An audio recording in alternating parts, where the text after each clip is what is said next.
They say that the metro holds much more than just tunnels and routes. It is not just a transportation system.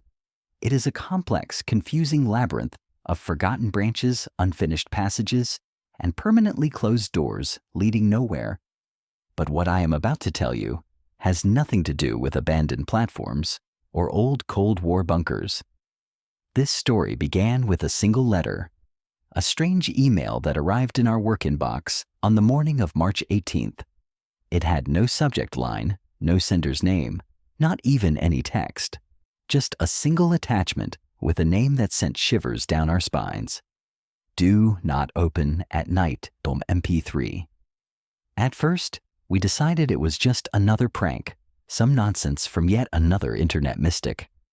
Every week we received dozens of strange messages, blurry photos of shadows, proof of the existence of parallel realities, letters from people claiming that their mirrors blink back at them. Most of it is just nonsense. But this file was different. From the first seconds of the recording, it was clear that the voice speaking against a low hum belonged to an adult man, about 30-something years old. He spoke calmly, confidently, without hysteria, but there was something disturbing in his intonation. Not fear, no, and not panic. Rather, it was the feeling of a person who realized that he had crossed a line from which there was no turning back, neither physically nor mentally. Here is a transcript of the recording. My name doesn't matter. You won't find me anyway, even if you try. I'm leaving this recording in case someone else encounters what I saw. If you've ever ridden the blue subway line, yes, that one, there's a chance it happened to you too. Or worse, it will happen. He fell silent for a long time. At this point, the recording picks up a humming sound, as if he is standing next to some kind of industrial device. Then he continued. It all started 2 weeks ago. I was on my way home from work, as usual. I got on the train at Rosedale at 6:12 p.m. It was a normal day. Rainy. The man across from me was watching YouTube too loudly. The woman in the corner coughed into her elbow. We pulled up to the next station. I was sure it was Hart Avenue, but the sign said something else. He doesn't say what it said. I thought maybe I was on the wrong line, but the doors opened, and I got off. I don't know why. I didn't plan it. I didn't even think about it. He described the platform. Empty. No advertisements.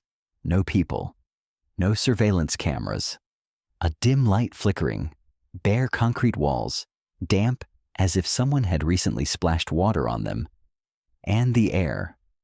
He repeats this twice. Smelled old. There was a payphone on the wall. New. Not broken. Not scribbled on. As if it had just been installed. I picked up the receiver. There was no dial tone, but I heard breathing. He tried to leave, but the train didn't come. I waited. 17 minutes. I looked at my watch. Then the light flickered again. And I heard the train, but it didn't come along the tracks. It was approaching from behind. He says the train passed through the tunnel without slowing down, but the lights were on in its windows.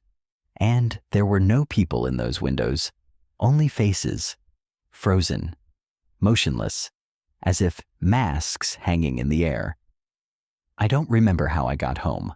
I just woke up in my apartment. My clothes were wet. My shoes were dirty. And in my pocket was a ticket for 6:13 p.m., a minute after I got on the train. He fell silent again. Then he said, "Here's the part you won't believe. I tried to go back." And at that moment, his voice breaks. His composure disappears. I did everything exactly the same. Same line, same time. But this time, Hart Station was there again. No strange signs, no other platform. And when I asked the other passengers, they looked at me like I was crazy, like I made it all up. He swears it's not a fabrication. The recording cuts off. The last sound is metallic, hollow. It sounds like a tense steel rail under pressure. We checked the audio metadata. The file was recorded on a device registered in 2017 to Jordan F. Rourke. This man went missing in 2020. His body was never found. But 3 days ago, a new letter arrived. Same format, no sender. This time, it was a photograph. Blurry, dim light, half of a station. The word on the sign is blurred, but one thing is clear. Return. When you work with anomalies, with what is called inexplicable, you begin to understand over time that the strangest traces are not necessarily found in archived newspapers or secret protocols. Most often, they are hidden among the lines of forums, forgotten blogs, and long-abandoned chats, where paranoids and real eyewitnesses merge into one invisible shadow. That's where I went right after we received that audio file. Not to the library, not to the experts, but to an old abandoned forum thread called Transit Oddities, a site that has accumulated so much nonsense over the past 10 years that most serious researchers have long since given up on it. I registered under a pseudonym. I created a thread describing what was in the recording, without unnecessary details, without linking it to a name, just as a question. Have there been cases of stations that do not exist on the map? And I thought that was it. But 26 minutes later, I received a personal reply. A user named Veritas Shadow, registered back in 2012, wrote briefly but harshly. You saw it too, right? The station you can't go back to? I was overcome with a chill. He didn't ask for clarification, didn't ask unnecessary questions, as if he knew what I was talking about. We moved to a private chat. He said he had been collecting evidence for over 8 years, and that if I was ready, he would show me something he hadn't posted anywhere publicly. He sent me an archive. It contained screenshots, photographs, clippings from old magazines, but most importantly, letters. Letters from other eyewitnesses, people who also found themselves on a platform that did not appear on any official map.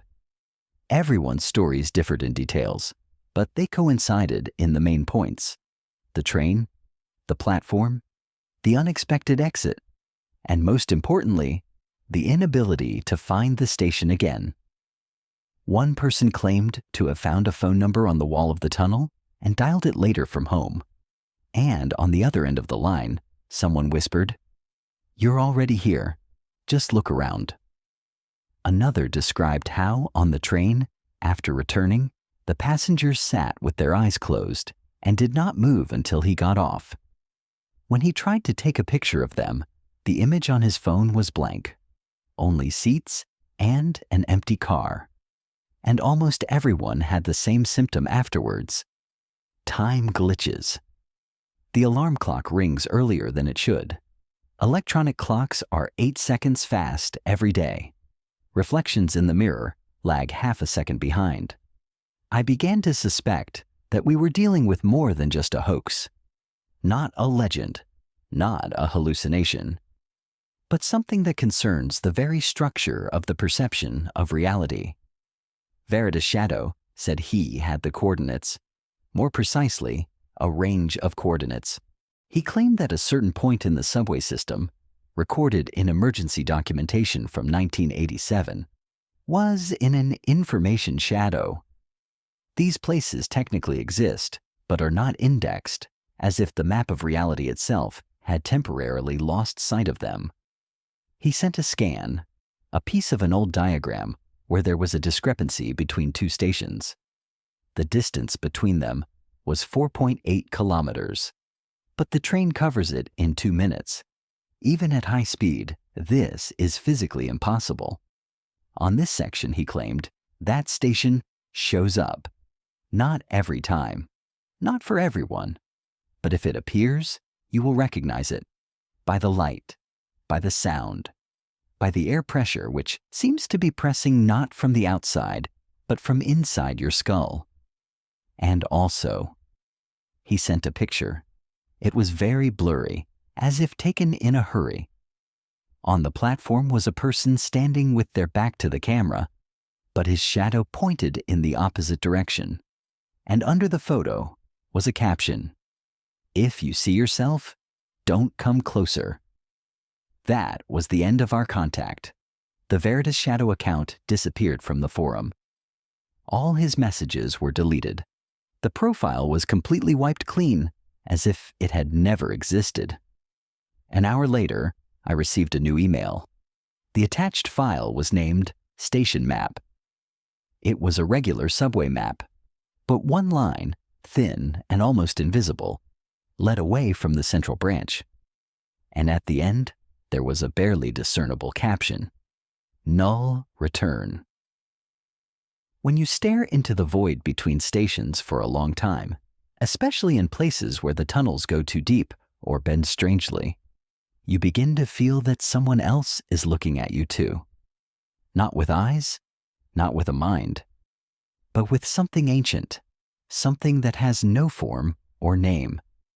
It was this feeling that haunted me that night when I opened the diagram I had received, the one marked platform /Delta9/null return.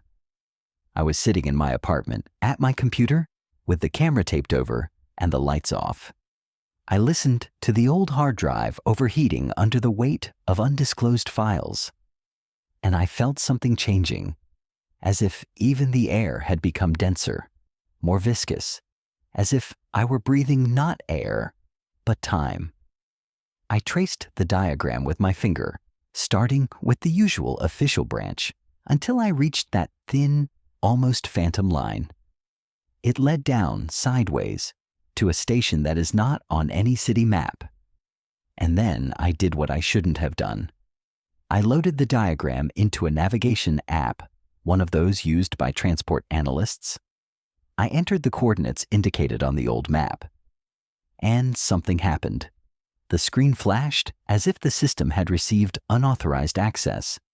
And for a moment, just a fraction of a second, the app showed a train that wasn't supposed to be running. Its route was called Delta Null, and it went deep underground, below levels that don't exist. I tried to repeat it, restart the program, but the route disappeared.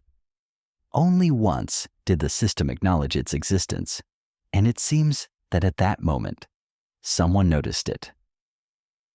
In the morning, I discovered that my modem was overloaded with unknown incoming connections.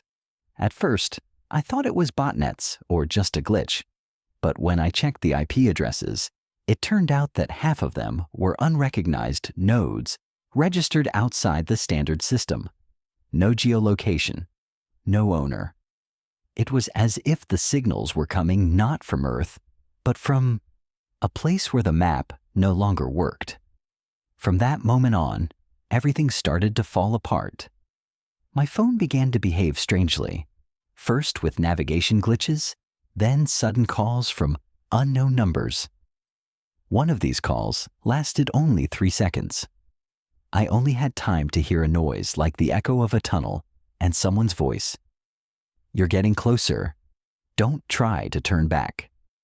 I became paranoid. I turned everything off. I went to the city library to work with offline archives. I started digging through documents, construction drawings, and transport logistics from the late 1970s. And I found one strange report dated 1978. The document was called Experimental Route @Delta/Temporary Window. It said that during tests of the new metro line, anomalous time shifts and reversible memory defects in drivers were observed in certain sections. One of the employees, an engineer named Savaliev, disappeared. The train he was on returned to the depot without him. All the cameras inside the cars were erased, and the strangest thing was that the car was sealed from the inside. This was the first document that officially confirmed the existence of a route where the train leaves and does not return. More precisely, it does return, but without you. On the same day that I found the report, I received a letter, not an electronic one, a paper one, right in my mailbox, without a stamp, without a return address. On the envelope, was only a handwritten inscription. "If you're ready, just come in." Inside was a subway map, an ordinary one, but one station was highlighted in ink, not signed, not marked in the legend, just circled as if someone knew. "You'll understand what it means." And I understood. It was the station they were all talking about, the platform you can't return to. I can't explain exactly why I decided to go there that night. Probably, every person at some point reaches that line beyond which there is no longer fear, but simply naked curiosity, fused with fatigue and an inner need to end it all, whatever the cost. And when you receive a letter with no return address, a map with no names, and a voice on the phone telling you not to turn around, you have two choices: run away or go all the way. I chose the latter. From the map, I realized that the nearest entry point was an old, half-demolished service door next to the abandoned Taganskaya Zal station. At one time, a new transfer hub was supposed to be built there, but the project was never realized. Now it's a dead place where even the rats move quietly, as if they too are afraid of disturbing something sleeping in the darkness. I walked at night, wearing gloves, with my phone turned off, and with the labels on my clothes removed. I descended the concrete staircase, where the lights had long since gone out, and reached the door I was looking for. There was no lock on it, only an inscription scratched with a sharp metal object. "Not your station, not your death." I pushed the door. It gave way with unexpected ease, as if it had been waiting for a long time. Behind it was an endless concrete corridor with rust stains on the walls and wires hanging from the ceiling like the dried veins of something dead. Ahead was a light. Not electric, some kind of phosphorus light, faint, unnatural, as if the air itself at the end of the tunnel had begun to glow from within. I walked forward, leaving the door behind me, which immediately closed with a dull click. I walked for a long time. Time began to lose its shape. It seemed that I was not moving along a corridor, but along an old film reel stuck on one frame. Every step was like walking through viscous water. Every movement was accompanied by an echo that should not have been there.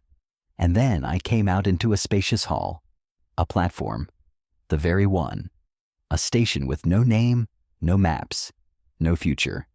It looked both new and ancient at the same time. The architecture was as if from two eras at once, concrete blocks from the 1960s and luminous panels that had not yet been invented.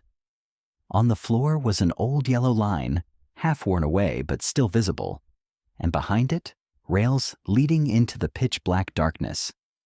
I waited. I didn't know what for. I just stood there and listened to the silence ringing in my ears. And then it appeared, the train, without lights, without sound. It just appeared out of the darkness as if it hadn't arrived, but materialized. Its doors opened as if responding to my presence.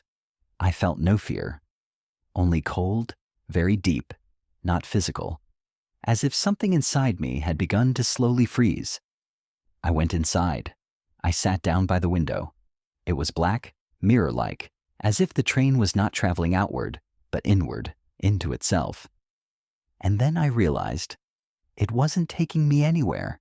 It was taking me away from somewhere, from here, from the reality I had already begun to lose.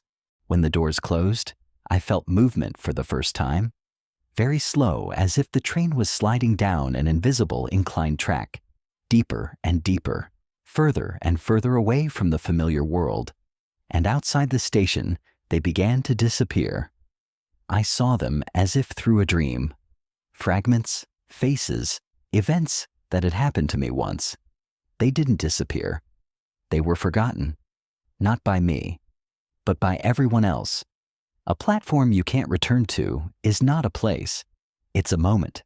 It is the final choice after which you cease to be part of the old version of yourself. You are no longer a passenger. You are the route itself. As the train began to pick up speed, I noticed that it had become much darker inside than it had been when I boarded, as if the lamps on the ceiling were losing their brightness with every passing second. Or perhaps the air itself was becoming denser, viscous and heavy, like liquid smoke. It was strangely quiet inside the car, but this silence was not soothing. It was tense, as if someone was watching you from corners you couldn't see. It was then that I noticed I wasn't alone. All this time, while I thought the train was empty, I was wrong. Figures began to emerge from the darkness, not sharply, not suddenly, but slowly, as if their outlines were floating up from the depths of nothingness. They sat in other seats, silent, motionless, like mannequins forgotten after the old pavilion closed. At first glance, they were ordinary people. Their clothes were simple, not modern, but not archaic either. Their faces almost indistinguishable, as if they all had something in common, some vague mark of belonging to the same category. I couldn't tell if they were asleep, looking at me, or even if they existed in the sense that I was used to understanding the word passenger.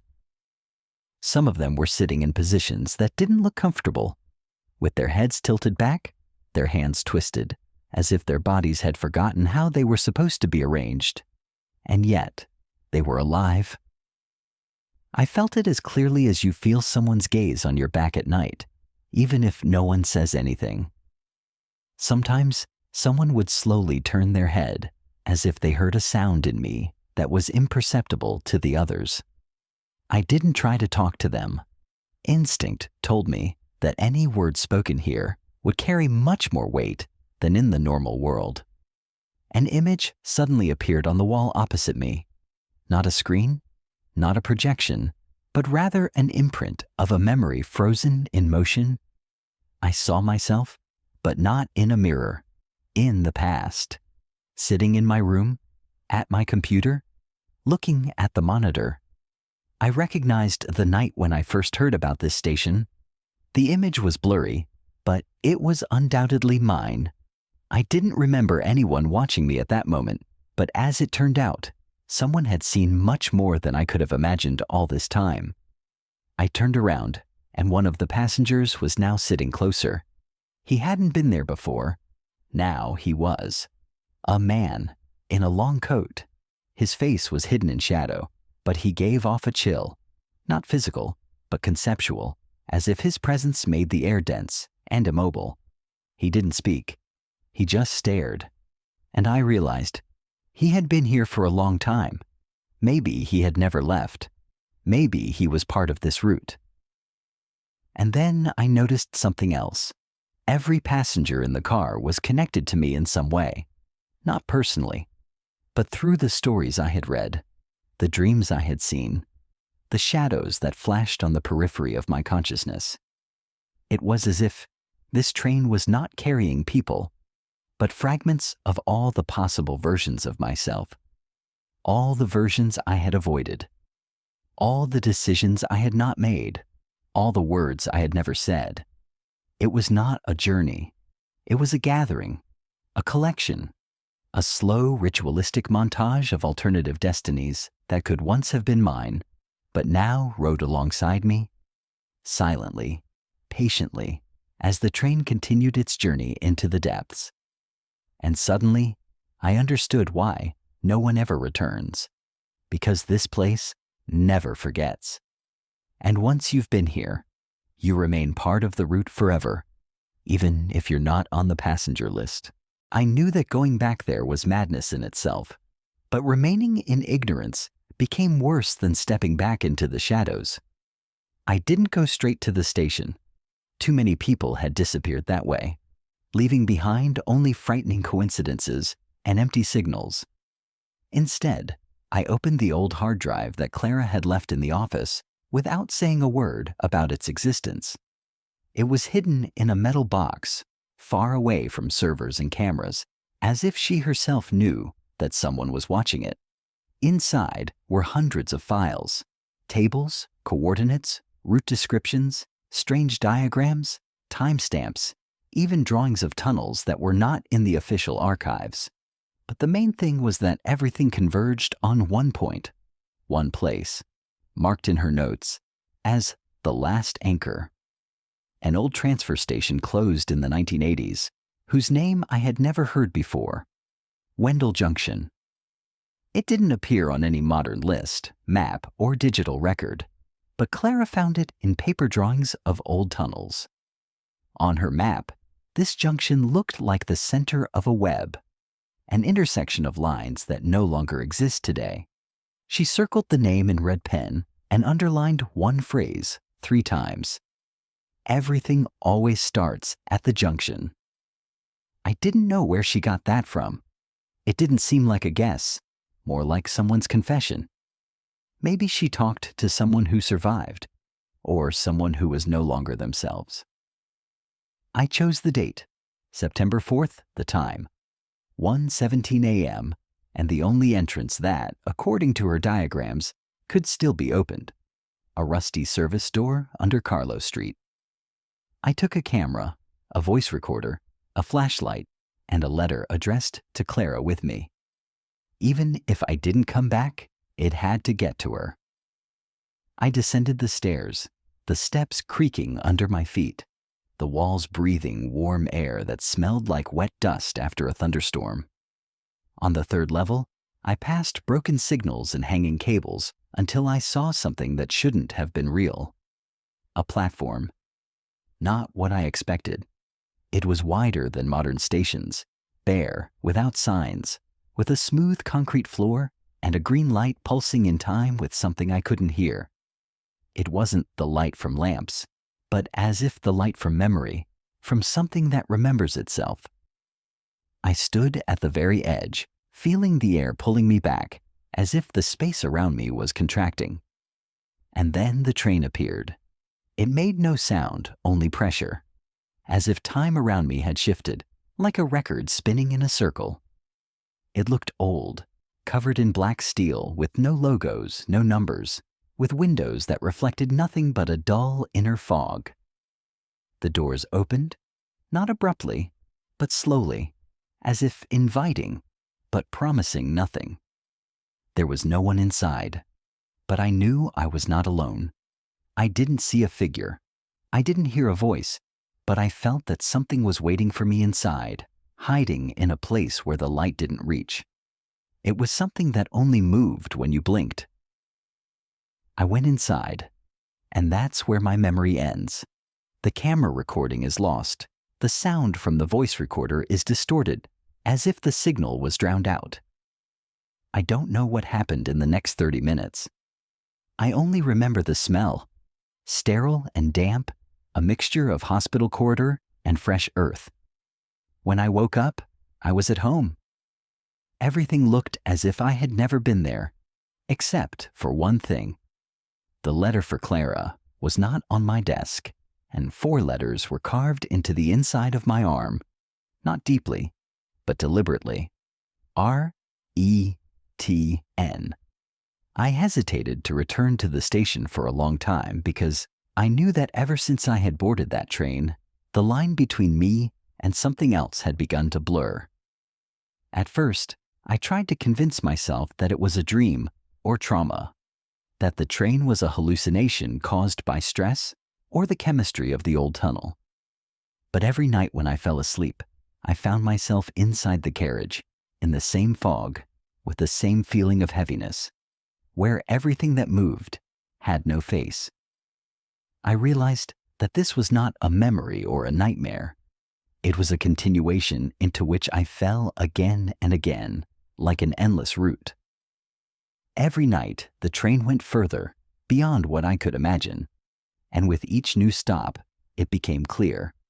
There was no turning back. But one day, I woke up not in my bed, but on a seat made of cold leather, inside that same train car, only this time, in reality. I looked out the windows, but there was nothing there. No lights, no walls, no tunnel, just an endless black veil into which rare flashes of fire fell. And then I heard a voice, not in my ears, but somewhere between my thoughts, as if someone were reading my memories and choosing only the most painful ones. It said, "You came in here yourself. You won't leave the same." I wanted to get up, to run out, but my legs wouldn't obey me. It was as if I were strapped in, not by seatbelts, but by the will of space itself. A second later, the train stopped, and people entered the car. People? Number figures. Their faces did not match their bodies, as if they had been assembled from different pieces of memory, stitched together by the twisted logic of someone's dream. One of them looked like my father, but his voice was that of my physics teacher. Another looked like Clara, but her eyes were empty, like mirrors. They sat opposite me and stared at me in silence, and I realized that they were not ghosts or entities, but reflections carved out of my memories. The train started moving again, and time ceased to be linear. I felt moments spreading, mixing, curling like smoke. Everything inside was becoming stranger and stranger. The ceiling began to rotate slowly. The floor breathed. The walls trembled in time with my thoughts. One of the figures leaned toward me and whispered, "They are rewriting you." I wanted to ask who they were, but my mouth would not open. And only then, at the end of the journey, when the doors opened again, did I realize that I no longer knew what my voice sounded like. I stepped onto the platform. It was unfamiliar. There was a man in a suit, completely covered in black ash, holding a folder with my photo on the cover. "You're late," he said. "The window is closed. You should have gotten off earlier." I wanted to scream, but I couldn't. And then he showed me the screen. It showed the station. Only it looked different. Burned, destroyed, as if after an explosion, and in the corner of the camera, I saw myself. I was sitting on the platform. Only I was dead. The ashes on me were exactly the same as on the man. And then I realized, the train is not coming back. It only takes away. I don't remember how I ended up on the street. The snow was falling softly, almost imperceptibly, but each flake seemed to leave a trace inside me, as if my memory was trying to erase something. I wasn't walking home. I was just moving, not feeling my feet, because my body felt foreign, like a spacesuit found among the ruins. People passing by didn't notice me, and at some point, I began to wonder if I was seeing them or just remembering them. The world was no longer what I knew. It seemed like a reconstruction, stitched together from what I once felt but no longer understood. I approached the window of my house, but I didn't see my room. I saw myself sitting in it, the old me, alive, tired, but not yet knowing that I would get off at that station. I didn't knock. I just watched until the sky darkened and someone inside me whispered, "You're not where you used to be."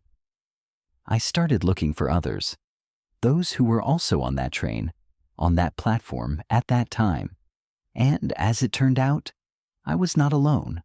On forums, in basements, in strange cities, on old camera film, in archives of forgotten disappearances, I found phrases, fragments, evidence. They called it Echo Station, or the Loop, or simply the Threshold. Everyone had their own word for it, but the essence was the same. We all went there, and none of us came back the same. Everyone left something of themselves at the station. A name, a voice, a reflection, a scent, a fragment of childhood, or the color of their eyes. And we all felt a trace left inside us, a thin shadow that slowly unfolds, turning into someone else. I noticed that I no longer reflect in mirrors as I used to. My features seemed to tremble, like ghostly noise on a broken TV screen. Sometimes in the reflection, I see the platform flashing behind me. Sometimes I hear a train humming in the distance, even though I am alone in the room and there are no rails or city. And then I realize It hasn't left. It waits. It always waits for those who once entered. Some return to the station, not of their own free will, but because its shadow never goes away. And the more you try to forget, the closer the train gets. You can move, change your name, give up your memories. But if you hear the whistle, you're already on your way. One day I realized it's not about the place. The station is not a point on the map. The station is a moment. It's a decision. It's looking back when you should have moved forward. It's a question you shouldn't have sought an answer to. And now here you are. You're listening to this story. And maybe you've heard it before. In another city. In another dream. At another station. You just don't remember. But the train is already close. It's always closer than it seems.